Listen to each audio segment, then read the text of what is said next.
I know.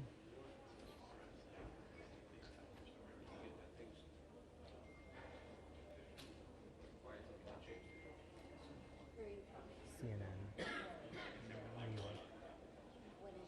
Shimon. Yeah. Nice to meet you. Yeah. So you're local? Nice. Sorry you're having to deal with all this. I'm sure you know many of the people probably. It's always like I can't imagine being a reporter in an area.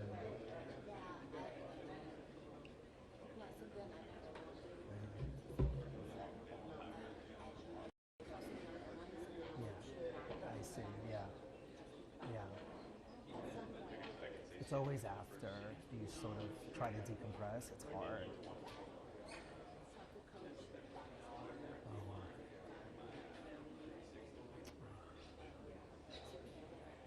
Oh, oh yeah, sure. You probably did so many stories of the camp in that area.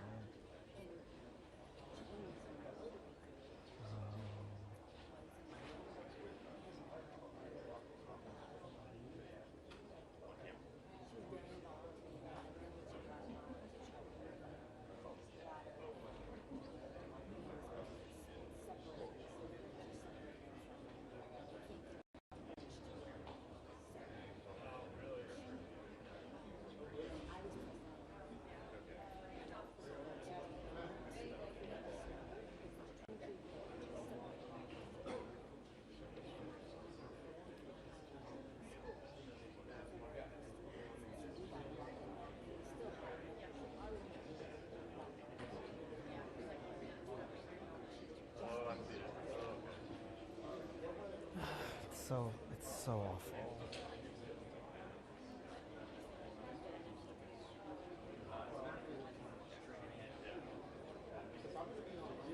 ABC News. I know. It was too much yesterday. I didn't mean to be the way I was, but like I was trying to deal with that because like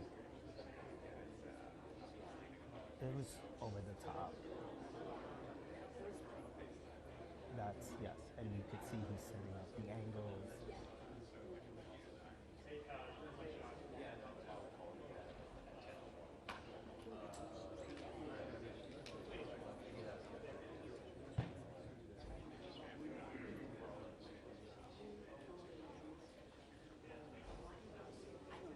Yeah, yeah, yeah. I mean, I have a couple of questions that I want to ask, but I don't want to be performative. But I don't know. It's like hard sometimes.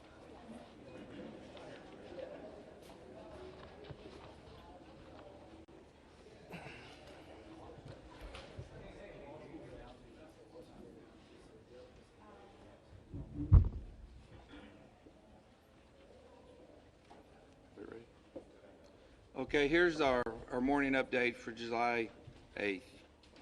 Search efforts continue throughout Kerr County.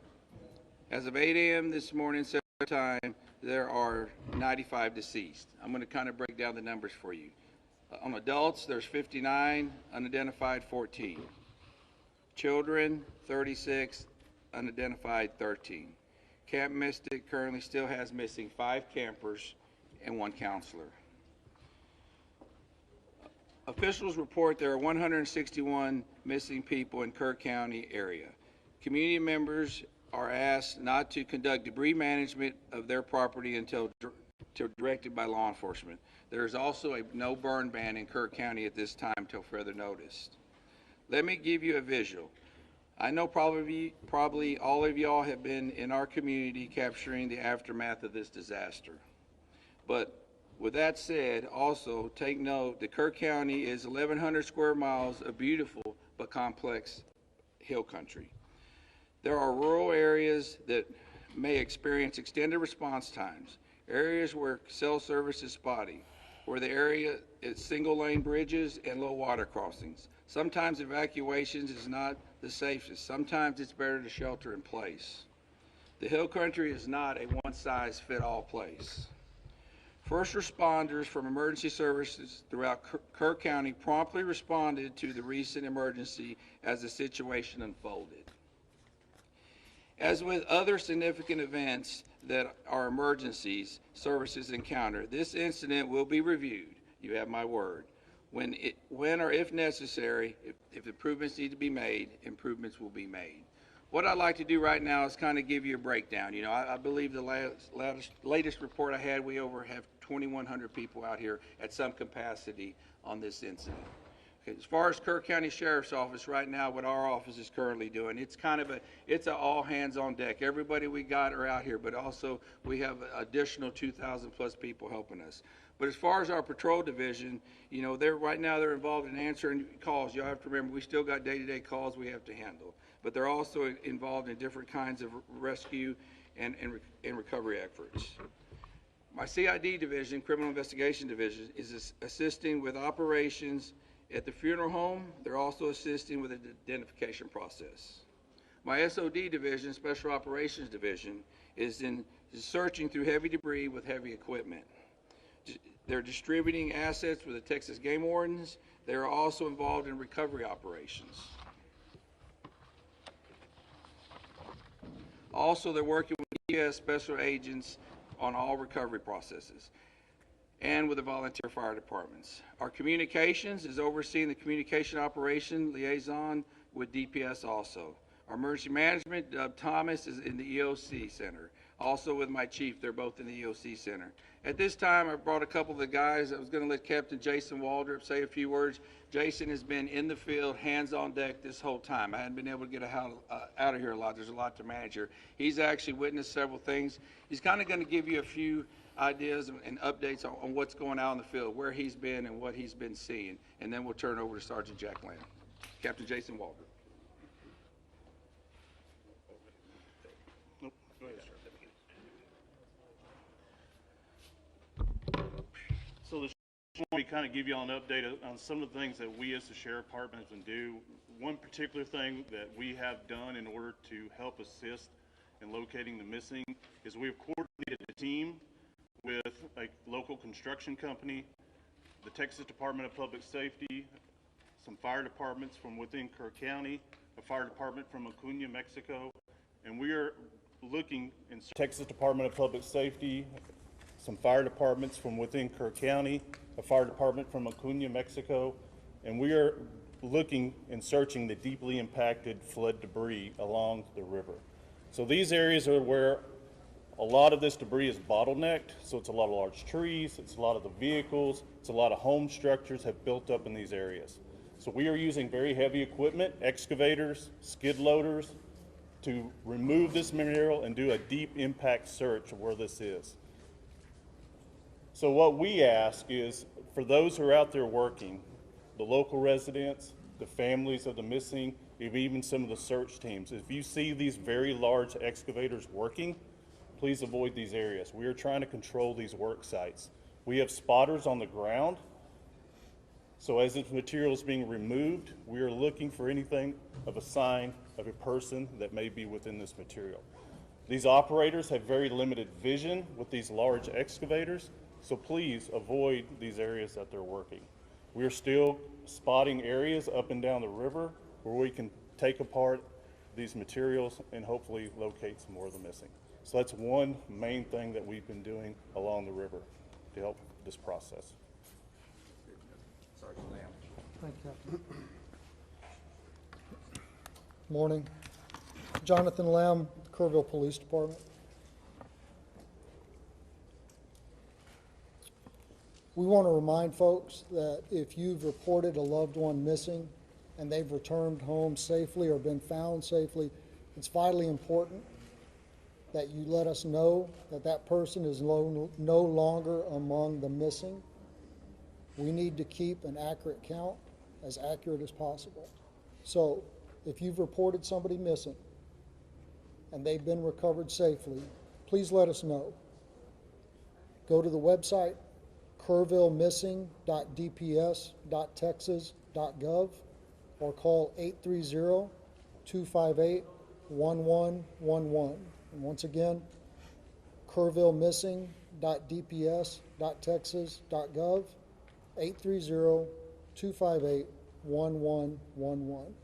We are actively working to ensure that we have an accurate count so that we know who to look for.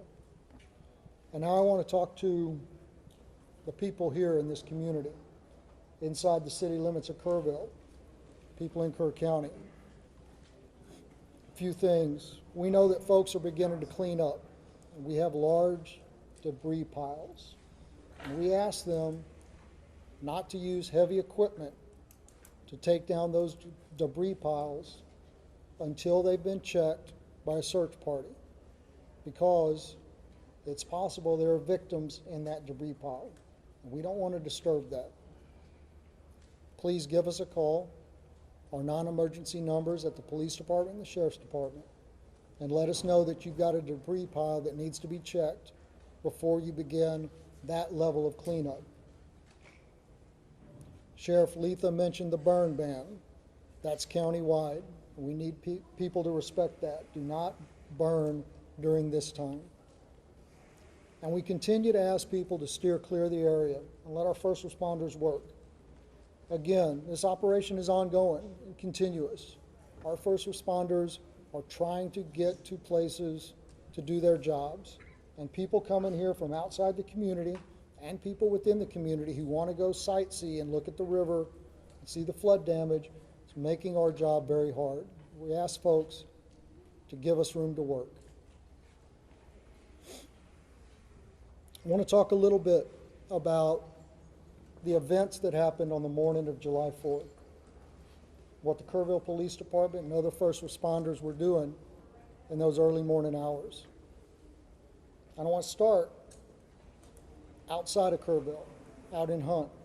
Now, for those of you who went out there yesterday with the governor, y'all know that Highway 39 crisscrosses the Guadalupe again and again and again.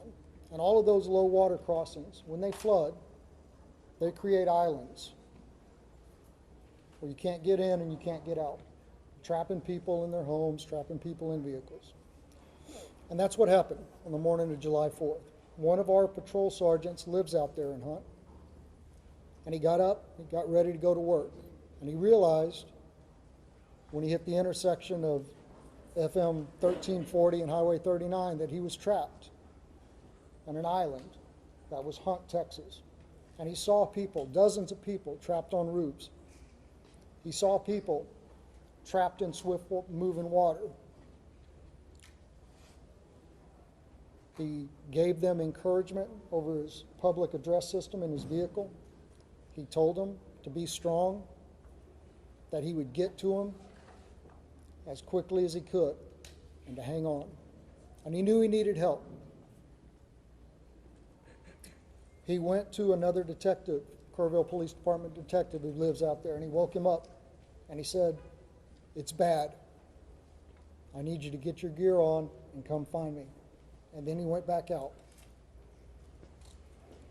And for 13 hours, those two officers, along with some Hunt volunteer fire department firefighters and an emergency room doctor, provided care to that Hunt community.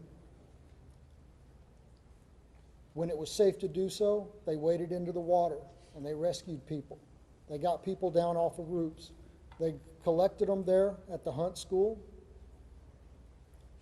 There was a young boy with a pretty severe leg injury that was given first aid treatment throughout the day.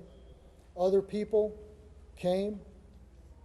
Many of them were injured. They provided first aid. They coordinated helicopter evacuations for the most critically injured, communicated the situation back to our emergency dispatch center of the Kerrville Police Department. When the waters began to recede, they knew that vehicles would be making their way out there when it was safe to do so. So they went back and forth, clearing out debris to clear a path for those vehicles. They saw helicopters flying back and forth, making recoveries upriver, evacuating those summer camps. And they were by themselves on that island that was Hunt, Texas, doing what they do, serving, protecting, and helping, until about 5 o'clock in the afternoon, when other emergency workers and high-profile vehicles were able to get out there. And here in town, in the early morning hours, it's still dark, our officers realized that areas of town that traditionally don't flood were going to flood, and that low-lying areas close to the river were in danger. Our officers spent hours going back and forth. In that first hour, they evacuated over 100 homes and evacuated and rescued over 200 people. And to say that doesn't even come close to explaining the actions that took place. Door to door, waking people up, convincing them that yes, the floodwaters are coming and you need to leave now. They rescued people out of vehicles. They rescued people out of homes that were already flooding, pulling them out of windows. They entered water. There's a trailer park that flooded in minutes. One officer was there by himself and he realized, I need help. He sounded his siren, driving up and down those streets that were beginning to flood, calling on his PA system for folks to wake up and evacuate. And then 2 other officers joined him through first thigh deep, then waist deep, then chest deep water as they went from RVs and trailers and rescued people, carrying them to safety through the water. Out on old FM 689, there were 2 people trapped in the water, clinging to a tree. 2 officers were there when the 3rd one drove up. And one of them was wrapping a 100-foot flex line garden hose around his waist to go into the water and rescue those people. And those 3 officers went into the water, and one of them held that hose and acted as an anchor while those other 2 made their way to those 2 victims, and they were able to evacuate them safely. Folks, I don't know how many lives our KPD team saved in an hour in Kerrville, but I know that this tragedy, as horrific as it is, could have been so much worse. And finally, I want to tell you about a member of our KPD team. These guys have been working around the clock. 4th of July traditionally is a all hands on deck event for us because we hold an amazing concert on the river. On July 4th, it was an all hands on deck event for a very different reason. But our officers have been working without time off, without any downtime, 16, 18, 20-hour shifts, without complaint. Yesterday was the first day we were able to give a couple of them some downtime. So we sent an officer home to rest. But rather than taking a day off, a much well-deserved day off, he got up and he put on his gear and he volunteered to go out on foot with a ground search party. And he spent his day up and down the Guadalupe River, going over, under, around trees, searching for victims to try and reunite the missing with their families.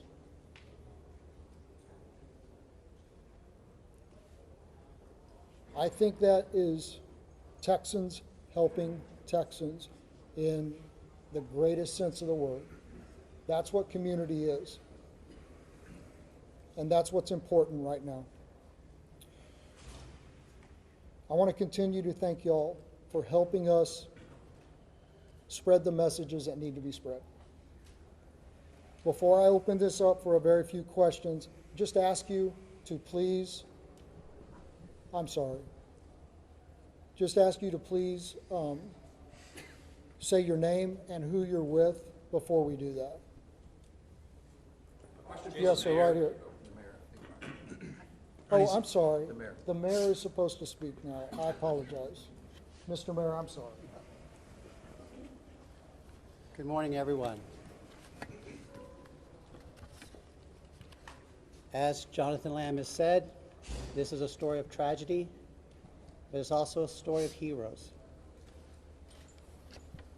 Captain Walden, thank you for all you've done.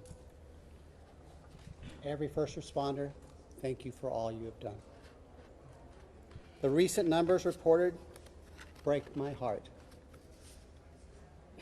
And they break the heart of everyone up here, everyone who's been working since July the 4th. I want you to know, I think it's important for the public to know, I think it's important for the families to know. In that emergency operations center, there's not little silos of departments and agencies.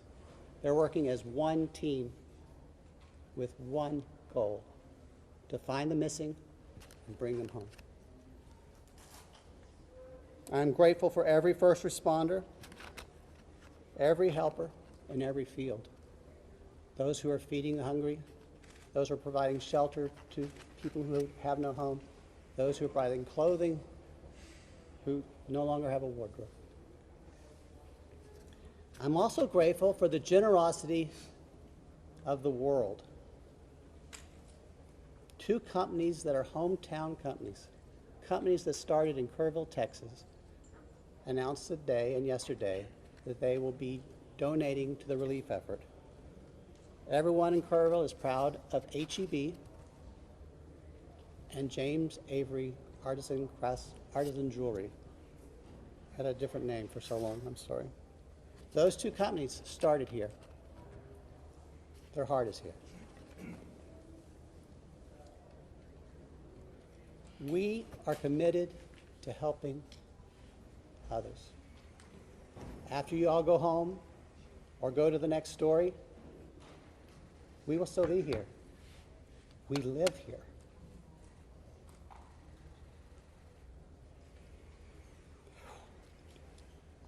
We've lost friends here.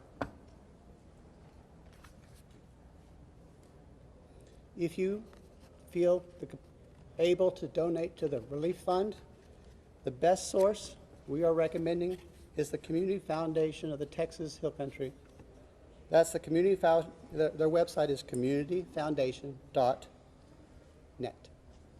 There's a link at the top of that page to help you donate. Now listen, I'm married to a retired first grade teacher. And I learned a little bit about classroom management from her. If you yell questions at us, we're probably going to pick someone else to answer, okay? So if you feel the need to yell your questions, I will feel the need to not answer the question. In first grade, they raised their hands. That might be a good start. Yesterday was a disaster, and I was embarrassed. Our town was embarrassed. Your viewers were embarrassed. And I don't want that to happen again. Now, I'm going to do something I've been told to do. I'm going to turn it back to Jonathan Lamb to start the question and answer period. However, please make my retired first grade teacher wife proud and raise your hands. Thank you. Okay, once again, just say your name, please, and who you're with. And I'd already called on you, so yes, sir. Thank you, sir. I'm Ernie Zuniga with KSAT 12 in San Antonio. A question for the sheriff. The code red alert system has come under a lot of scrutiny in recent days, and now there's reports of a timeline on Friday morning where an Ingram Volunteer Fire Department commander asked a Kerr County Sheriff dispatcher for the code red to be issued. The dispatcher says, I can't, I have to get a supervisor's approval for that. Almost 6 hours passes until 10 o'clock, 10:04, when the code red is issued. How do you account for that lapse of time? What happened and what could have happened in that time? Okay. As I've said earlier, with every significant event, we're going, with every emergency, we're going to have to, there's going to be an after action. Please, y'all, listen to those words, after action, okay? Those questions are going to be answered. I believe those questions need to be answered to the family of the missed loved ones, to the public, to the people that put me in this office. Those need to be, and I want that answer, and we're going to get that answer. And I know that's going to be asked over and over. Please understand that. You know, we're not running, we're not gonna hide from everything. That's gonna be checked into at a later time. I wish I could tell you that time. I don't know that time. Let me share something with y'all. One of the main things I've been doing is going and visiting the family. We still have some of those missed loved ones here. I go visit them twice a day. You know, as a sheriff, you know what I want is I want closure for those people, okay? Those are important questions. We will answer those questions. I wish y'all would bear with me in that, okay? Bear with me. We'll get them. I can't tell you in a week or two, okay? We're going to get them. I'm not trying to deflect them, okay? My primary, I mean, I asked you, I've been in this business 36 years. I don't know if any of y'all or how many of y'all have gave notifications, death notifications. I've done them. What is worse, a death notification or telling somebody I don't know where your loved one was? That's my priority, okay? Now, please understand that. Sir, since you're up, can I ask you a question? Since he's up. Sergeant Lamb. Tammy from the Hill Country Community Journal. Yes, we talked a lot about the recovery effort, and it's amazing, but I wonder what we can tell the displaced families. Where do they go? How do they get in touch with FEMA? I think there's a lot of that, and we haven't had a chance to discuss it. Right, so unfortunately, I don't have the FEMA number. I know there is a FEMA hotline specifically for this, and I don't have it at my fingertips, and I apologize for that. We are pushing out the recovery information through our social media posts. The First United Methodist Church, 321 Thompson Drive, is still the shelter operation for displaced persons through this disaster. They are fully equipped and still accepting folks. Sergeant. Yes, sir. Louis Amastor from the Kerr County League. Yeah. Sergeant Lamb, yesterday the governor's office said there was 161 missing. Is that a Kerr County number, or is that a roll-up number? Where are we at with the number of missing? It's my understanding that the number that the governor referred to was a Kerr County number. And again, I have no reason to doubt that number, and it was compiled from the best available information.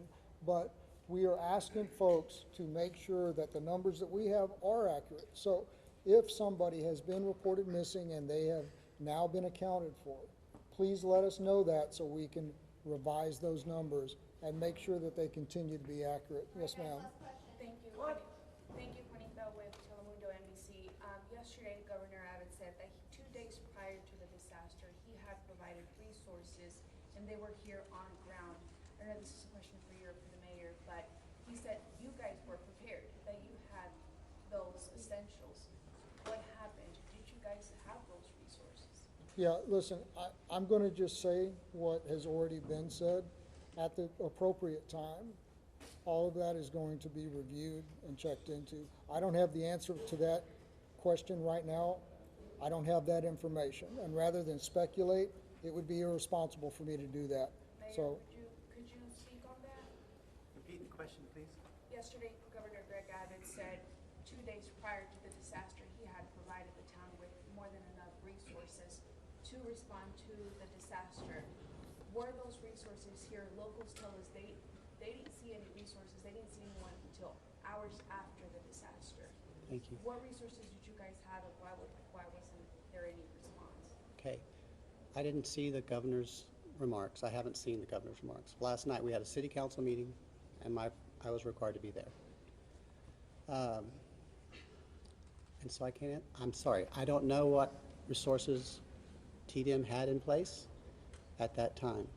I know when I arrived at the Emergency Operations Center on the morning of July 4th, there were TDM personnel there. But what assets they were able to use that morning, I'm sorry, I do not know. Mr. Mayor, can I just, Mr. Mayor? Listen, people are yelling, and I didn't really want y'all to. If you offer only 3 questions, then you're going to have people Guess yelling. what? You're in Kerrville, and we're going to do it my way. I understand that. but Morgan then- Chesky, please. Mr. Mayor, records show that the concept of flood warnings have been discussed at least 24 times by the county. What's the biggest reason that these systems have not gone into place at this point? You know, Morgan, you and I grew up here. And I wasn't in office during those discussions. And frankly, I'm more focused on the future than the past, as you know. What I can say is the governor, the lieutenant governor, the Speaker of the Texas House have all provided us support, and they have all said this is a priority for the upcoming special legislative session. As mayor of Kerrville, as someone who grew up here, I'm grateful for their support, and I look forward to what they propose during the special session. My last question will be you. Thank you, sir. Shimon Provost from CNN. The Lieutenant Governor said that on July 3rd that the county judges and city mayors were invited on a daily call Thursday to discuss weather forecasts. Were you on that call? Were you invited to that call? Do you know if the county judge was also on that? I can't speak for the county judge. That would be hearsay. And I'm not going to contradict the information you have. But I will tell you, personally, I did not receive a telephone bill. You weren't invited to the call, I did not receive a telephone bill. and you were never given any information about what assets were brought into the area. So I wasn't invited to the call. I'm not trying to deflect, No, but I understand. I But don't. do you know why, any idea why that would happen? Or? Maybe I'm not a local mayor. I can't tell. All right. Thank you, guys. Oh, please. From Mexico, Milenio. All right, folks, I appreciate that, and I appreciate the decorum that was shown this morning. So, as y'all are aware, gentlemen, just do me a favor, I'm not quite finished yet. All right, so as y'all are aware, there's not going to be a 1500 presser. What we are going to do is send out an update, any updates through the email list. And once again, if you haven't gotten on our email list, that's going to be JIC, J-I-C, at kerrvilletx.gov. I'll give it to you again, JIC at kerrvilletx.gov. Thank y'all. Sergeant, what time did your fellow officer tell